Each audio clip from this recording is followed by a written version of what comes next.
Chicks like you, give us a good name, use your body for the fame game. Легендарниот актер Ричард Бартон, кој умре во далечната 1984 година, постхумно ќе добие својот звезда на холивудскиот булевар на славните на 1 март годинава. Звездата во чест на Ричард Бартон ќе биде поставена на празникот Свети Давид, заштитникот на неговата татковина Вилс, и по повод 50 годишнината од премиерата на историскиот спектакл Клеопатра, во кој го толкуваше ликот на Марк Антоније. Звездата на Бартон ќе биде поставена покрај звездата посветена на Елизабет Тейлор, неговата партнерка во филмот Клеопатра. Двојката Тейлор и Бартон имаа долга, бурна и страстна врска и своевремено беа најславната филмска двојка како во приватниот живот, така и на големите екрани. Заедно настапија во 9 филмови. Ричард Бартон 7 пати беше номиниран за Оскар, но за жал не го доби ниту еднаш. Откако се покажа како добитна комбинација во филмот Силвер Лининг Плейбукс, Дженифер Лоренс и Бредли Купер ќе бидат дел од уште еден филм. Силвер Линингс Плейбук е кандидиран за Оскар за најдобар филм, додека главните актери во филмот, Дженифер Лоренс и Бредли Купер, се номинирани за најдобри актери во својата категорија.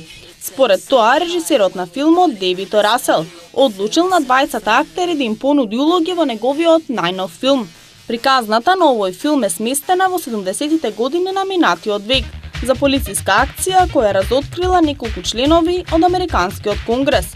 Освен Купер и Лоренс, во овој филм ќе се појават и Кристијан Бейл, Еми Адамс и Джереми Ренер. Модната креаторка и сопруга на Дейвид Бекам, Викторија, ја представи новата колекција на модната недела во Њујорк. Бекамова веќе успешно ги презентирала своите модели на ваков тип на модни настани, како и претходните колекции, и новата беше поздравена со овации. Незината втора колекција носи повеќе пастелни бои, доминантни се тегет, сива, кафеава и темно-зелена боја. Во колекцијата се доминантни фустаните, всушност Бекамова продава мода за дами, односно за жени кои ја сакаат модата и се свесни за нивната сензуалност. Иако веќе имаат луксузни куќи во Њујорк и Хјустон, Бионсе и Джей-Зи го разгледуваат имотот во Санта Барбара, кој му припаѓаше на покојниот крал на поп-музиката Мајкл Джексон. Се шпекулира дека познатата двојка наскоро ќе го купи овој имот. Веројатно, популарната двојка е подготвена да плати повеќе од 18 милиони долари, додека Джексон за истиот платил 17 милиони долари во 1988 година. Сепак семејството на покојниот пејач не е одушевено дека некој е заинтересиран да го купи иметот. што некој е заинтересиран да го купи имотот, бидејќи 85% од имотот е се уште во нивна сопственост. Тоа е дом кој го обожуваат децата на Мајкл и денес се многу поврзани со него, изјавил член од семејството на Джексон за американските медиуми.